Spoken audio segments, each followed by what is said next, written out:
कृष्ण ने कभी सुख नहीं देखा।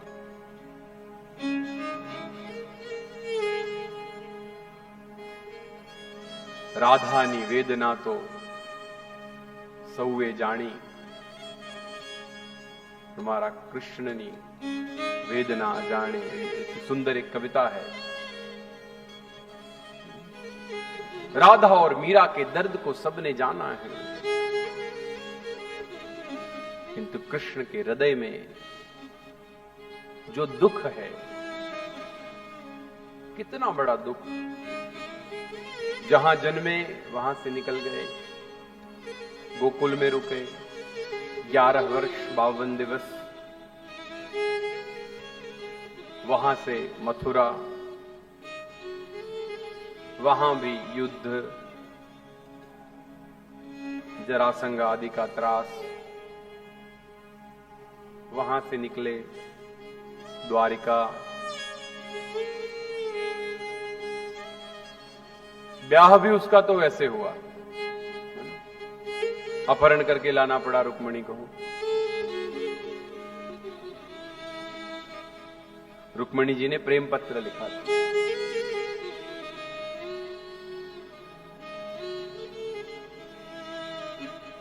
पांडवों के साथ खड़े रहे, वहां भी युद्ध,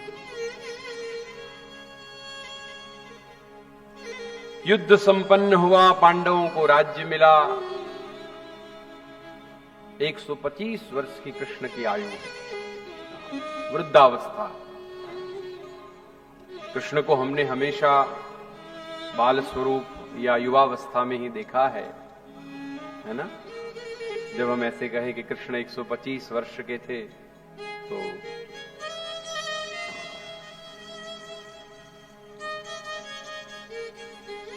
दुर्योधन की बेटी लक्ष्मणा का ब्याह कृष्ण के बेटे के साथ हुआ था।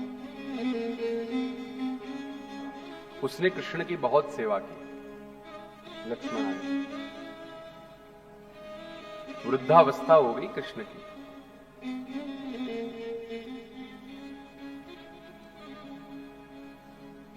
रोज उनकी दिनचर्या, द्वादश स्कंद भागवत का, बहुत अच्छी दिनचर्या कृष्ण परमात्मा की है। सुबह उठते, ध्यान करते। किसी ने पूछा किसका ध्यान करते हो? बोले मैं खुद का ही ध्यान करता हूं। कृष्ण कहते हैं मैं मेरा ध्यान करता हूं। मंगलमय वस्तुओं को स्पर्श करते थे। ये वृद्ध कृष्ण है। स्पर्श करें, दान दें सबको, अपनी संध्या आदि करें, फिर सभा में बैठकर जो भी सुनना होता था उनको सुने। लक्ष्मण आती थी, तात भोजन, हाथ में कटोरा लेकर लक्ष्मण आए, कृष्ण को दें। 125 वर्ष के वयोवृद्ध कृष्ण परमात्मा हाथ में लेकर बहुत आशीर्वाद दिए लक्ष्मणा को। अपने ही भाइयों की शाप के कारण जिस प्रकार अपने वंश को नाश होते हुए देखा कृष्ण ने, जब से जन्मा है परमात्मा सुख को प्राप्त नहीं हुए। कृष्ण की आप पूरी भागवत देखें, उनकी जीवनी देखें, वह दूसरों को सुख दिलाने में ही रहा है पूरी जीवन। दूसरों को कैसे सुख प्राप्त हो।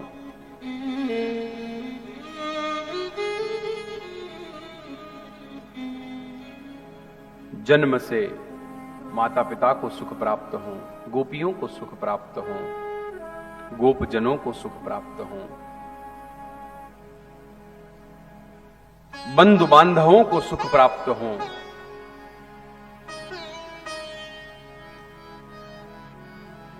उनके जैसा उनका एक मित्र था सुदामा।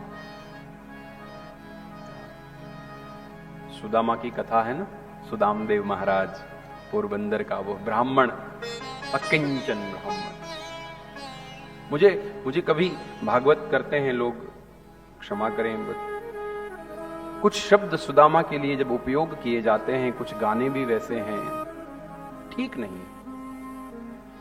भिखारी था, गरीब था, दरिद्र था, ये सत्य नहीं, ये शास्त्र प्रमाण नहीं है। आप पढ़िए तो सही भागवत को।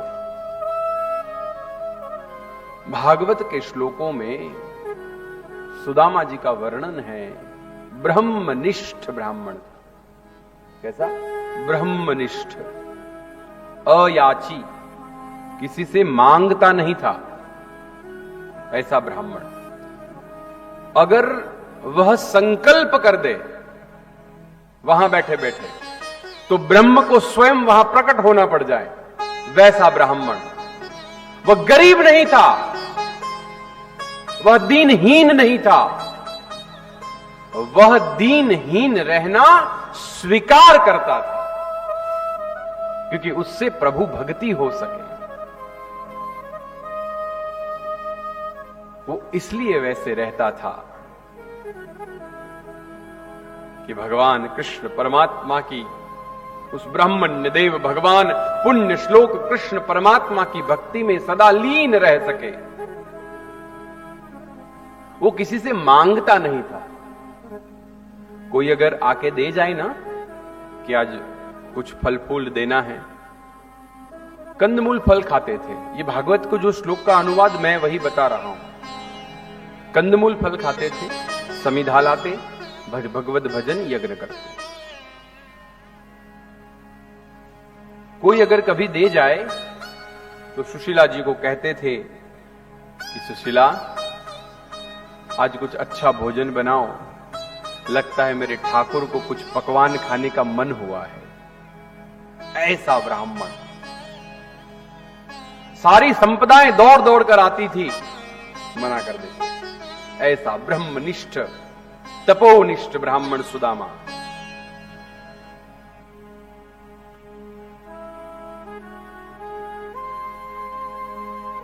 जब बारिश होती थी ना तो सुदामदेव महाराज विचार करते थे कि मेरे कान्हा ने, मेरे लाला ने छाता तो रखा होगा ना, कहीं भींग तो नहीं रहा होगा। जब धूप होती थी तो विचार करते थे कि धूप में तो नहीं निकला होगा कृष्ण। दोपहर के समय भोजन करते वक्त याद करता था कि मेरे कृष्ण ने भोजन तो किया होगा ना।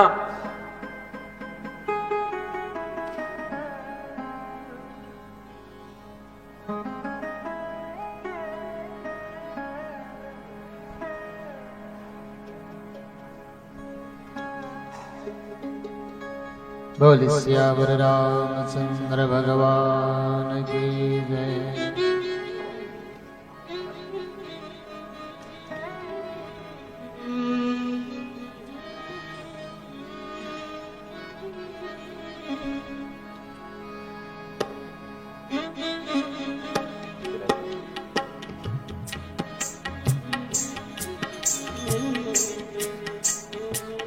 सुदामदेव जी महाराज नित्य, हर पल, हर क्षण मात्र और मात्र कृष्ण का विचार करते थे। उसको कहते हैं कृष्ण भक्ति।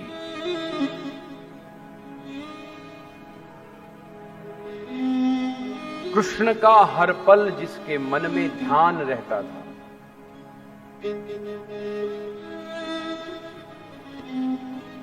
एक दिन भगवान ब्रह्मचारी बनकर आए।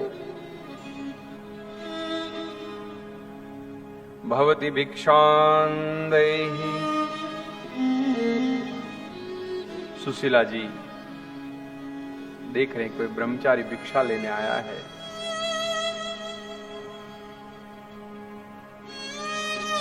जाकर प्रणाम किया, महाराज हमारे यहां तो सूतक है और सूतक में भिक्षा नहीं दी जाती।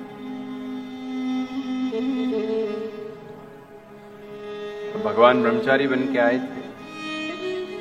कौन सा सूतक है माई? जन्म का या मृत्यु का। और सूतक तो ज्यादा नहीं रहता, कुछ दिनों के बाद पूर्ण हो जाता है। जन्म का है महाराज,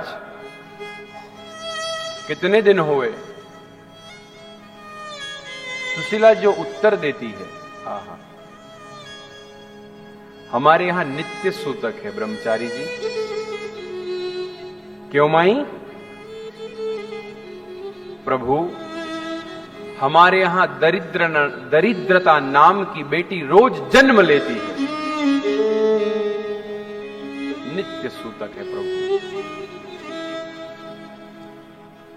भगवान समझ गए कि सुदामा की पत्नी है ना, बुद्धिशाली है। तुम्हें पता है तुम्हारे पति द्वारकाधीश कृष्ण भगवान के बड़े प्रिय मित्र हैं। सुदाम देव इतने ब्रह्मण्य देव कृष्ण परमात्मा के निष्ठ मित्र थे कि उन्होंने उनकी पत्नी तक को नहीं बताया था। सुना क्या महाराज? बोले हाँ, द्वारकाधीश के मित्र हैं। सुदाम देव जी घर आए, समिधा लेने गए होंगे, पाद प्रक्षालन किया है। चरण प्रक्षालन करते करते पूछा कि महाराज एक बात पूछूं? पूछिए। मैंने सुना है कि द्वारकाधीश आपके मित्र हैं। और सुदाम देव की आंखों से आंसू गिरने लगे। देवी, आपको किसने बताया? वो सब छोड़िए, क्या ये सत्य है? अब असत्य तो बोलते नहीं सुदाम देव। हाँ, क्यों न जब आप उनके दर्शन करें? देवी, कुछ मांगने को मत बोलना, मेरा मित्र है, मैं कभी कुछ मांगूंगा नहीं। मैं मांगने को कहां बोल रही हूं देव? मैं तो कह रही हूं कि जाके उस पुण्य श्लोक परमात्मा के दर्शन करिए, भागवत कहती है। और जैसे ही सुना कि पुण्य श्लोक कृष्ण के दर्शन, सुदाम देव जी वहीं पर बैठकर भाव भक्ति में लीन हो गए। देवी, मैं जाऊं तो सही, पर शास्त्र कहता है कि राजा, गुरु और मित्र के घर कभी खाली हाथ नहीं जाना चाहिए। राजा, गुरु और मित्र के घर कभी भी खाली हाथ नहीं जाना चाहिए। और मेरा कृष्ण तो राजा भी है, गुरु भी है, मित्र भी है। कृष्णम वंदे जगत गुरु।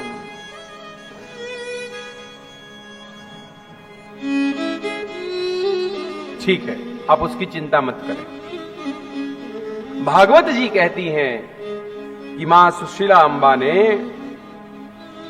आसपास के 4 ब्राह्मणों के घर से,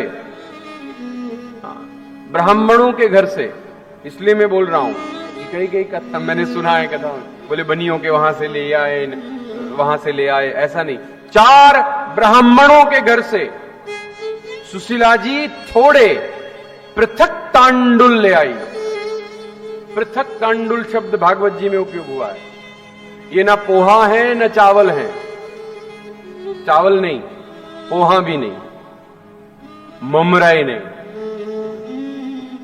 पृथक तांडुल। तांडुल होते हैं ना,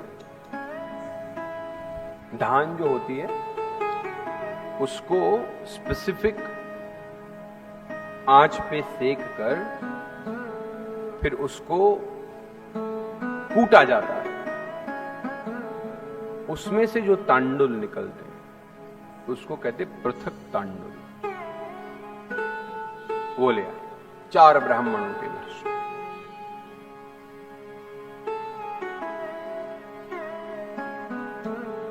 सुदाम देव जी द्वारका गए।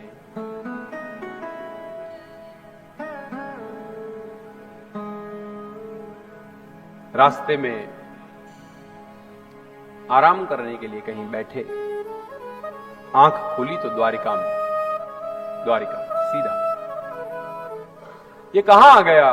किसी को पूछा, महाराज ब्राह्मण देव आप द्वारिका में हैं। और जैसे ही सुना मैं द्वारिका में हूं, तुरंत मिट्टी को लेकर अपने सिर पर डालने लगे। सुदामा, मेरा कृष्ण यहां से चला होगा। प्रसन्नता हो गई, कृष्ण को कहां जाके मिलूं, कहां और गए। 7 दरवाजे वाला भवन है द्वारिकापुर, जहां कृष्ण परमात्मा धर्म सभा में जहां बैठते थे। वह सभा का फिर लक्षण भागवत जी बताती है कि उस सभा में जो बैठा है उसको न कभी भूख लगती है, न कभी प्यास लगती है, न उसको वृद्धावस्था आती है, न दुख होता है, न शोक होता है। भागवत कहती है।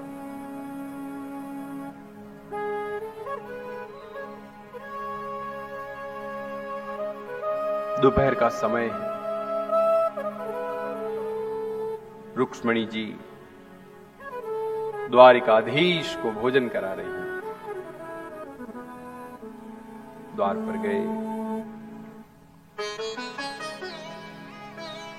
कृष्ण को मिलना है। और जो उनके द्वारपाल थे सारे, वो भी कृष्ण के द्वारपाल है ना, तुरंत गए। ब्राह्मण भगवान का एक नाम है ब्राह्मण्य देव, ब्राह्मण जिनके इष्ट हैं, वैसे कृष्ण परमात्मा के द्वारपाल भी तुरंत गए। ब्राह्मणों, साधुओं, संतों, इन सब का पूर्ण सम्मान द्वारिका में होता। जब तक ये होता है कोई भी राज्य सुवर्ण का रहता है। जब ये होना बंद होता है नष्ट हो जाता है। द्वारपाल ने कहा, नाम क्या है? सुदामा। ठीक है, ठहरो। द्वारपाल गया अंदर। महाराज कोई ब्राह्मण आया है। हाँ प्रभु, नाम सुदामा बताया। हाथ में कवल है भगवान की। गिर गया। क्या? सुदामा, सुदामा बोलते बोलते भगवान बाहर। सुनते ही दौड़े चले आए मोहन, लगाया गले से सुदामा को मोह, लगाया गले से। भगवान दौड़े, मेरा मित्र आया, बरसों से जिसकी प्रतीक्षा कर रहा हूं वो ब्राह्मण आया। पीला पट्टा जो पहना था दूर हो गया। सुदामा को देखते ही भगवान ने आलिंगन दिया। सुनते ही दौड़े चले आए मोहन, लगाया गले से सुदामा को लगाया गले से सुदामा को। हुआ रुक्मणी को बहुत ही अचंबा, हुआ रुक्मणी को बहुत ही अचंबा। ये मेहमान के साथ अजीब आ गया है, ये मेहमान के साथ अजीब आ गया है। अरे द्वारपालो कन्हैया से कह दो, अरे द्वारपालो कन्हैया से कह दो, दर पे सुदामा गरीब आ गया है, दर पे सुदामा गरीब आ गया। कृष्ण परमात्मा ने सुदामा को आलिंगन दिया। देखो ये मित्रता कैसी है। ये सब श्लोकों में लिखा हुआ है। दुर्भाग्यवश भागवत की कथाओं में भागवत के वक्ताओं को चाहिए कि ये सत्य प्रकाशित करें।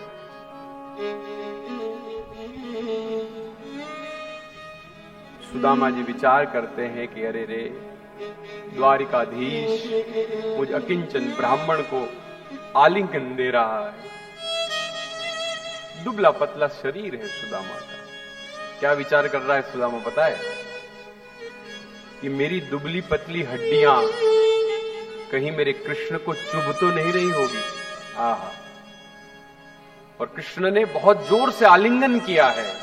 फिर याद आया कि अरे मेरा मित्र सुदामा, इतनी जोर से आलिंगन करूंगा कहीं उसको कुछ दर्द ना हो जाए। तो दोनों क्या सोच रहे हैं, ये मित्रता है। ले गए हाथ पकड़कर अपने आसन पर बिठाया।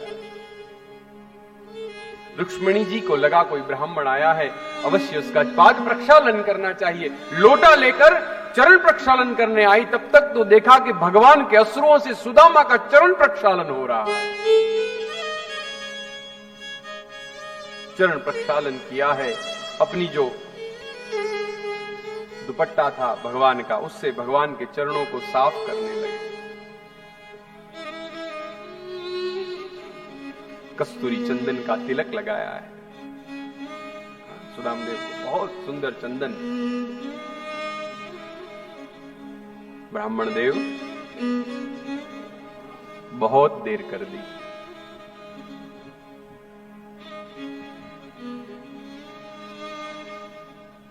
पूजन किया है,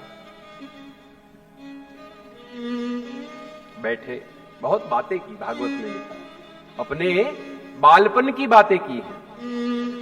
अब कृष्ण तो कौतुकी हैं। कहे ब्राह्मण गृहस्थ तो हुए होगे ना? बोले हाँ महाराज। ब्याह किया? ब्राह्मणी है? बोले हाँ प्रभु। अजीब हो, ब्याह किया, हमें बुलाया भी नहीं। सुदामा जी कहते हैं महाराज बात सही है आपकी, पर मैंने तो प्रभु एक ही ब्याह किया है। तू तो 16,108 बार पढ़ने तो एक बार नत बुलाया।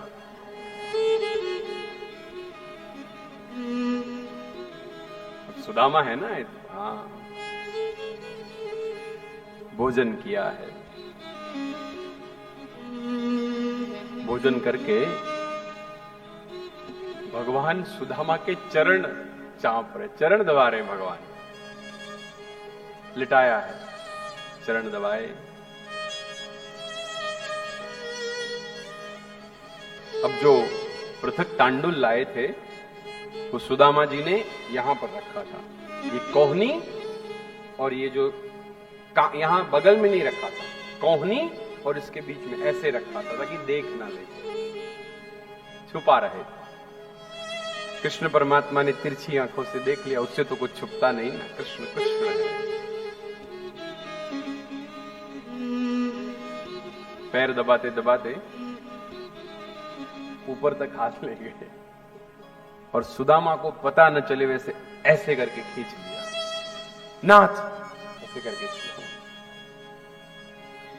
भाभी ने भेजा है ना, देख क्यों नहीं रहा था?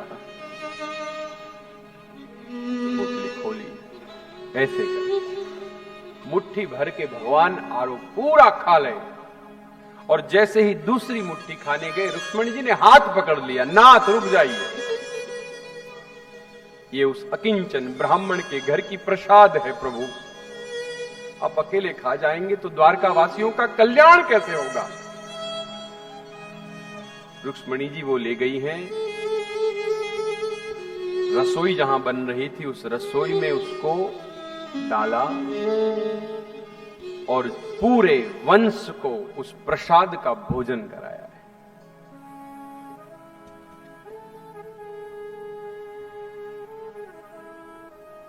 कुछ दिन रुके, आज्ञा चाहूंगा। ठीक है मित्र, आते रहना। जय द्वारकाधीश।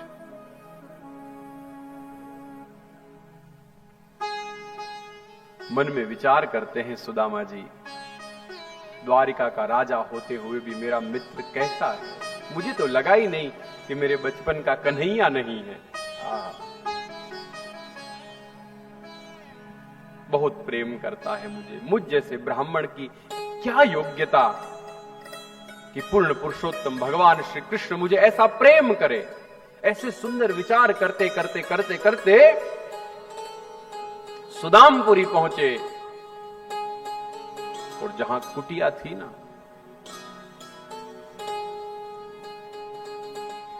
कहां आ गया? तब तक तो सुशीला जी 8-10 दासियों के साथ राजसी श्रृंगार पहने हैं, हाथ में मनियों की मोतियों की थाल, आरती का थाल लेकर पधारी है। नाथ पधारिए, देव तुम्हारी कृपा से ये क्या हुआ सुशीला?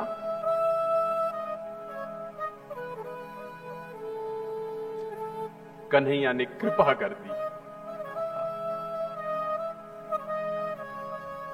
सुदाम देव जी रो रहे हैं। भागवत कहती है इतना रोए हैं, कैसा उदार है, एक मुट्ठी तांडुल के बदले में ये सब देता। पत्र पुष्पम फलम तोयम। भागवत जी में लिखा है सुदाम देव जी वैसे ही भक्ति करते करते बहुत ही कम समय के अंदर, उस घटना के बाद बहुत ही कम समय के अंदर स्वधाम चले गए, भगवान के धाम चले गए। ऐसा अकिंचन ब्राह्मण सुदाम देव महाराज, वो न भिखारी थे न गरीब थे, ब्रह्मनिष्ठ ब्राह्मण था। ना उसने बचपन में चोरी से कान्हा का चना भी खा लिया था। वो तो कृष्ण को श्राप न लगे मुनि का, इसलिए खुद दरिद्रता को अपना जीवन बना लिया। वैसा ये ब्राह्मण पूरी जीवन जिसने दुख में व्यतीत किया, और कृष्ण जिनके भक्त दुख में व्यतीत करते हैं जीवन, इसलिए कृष्ण का जीवन भी आप देखें तो दुखमय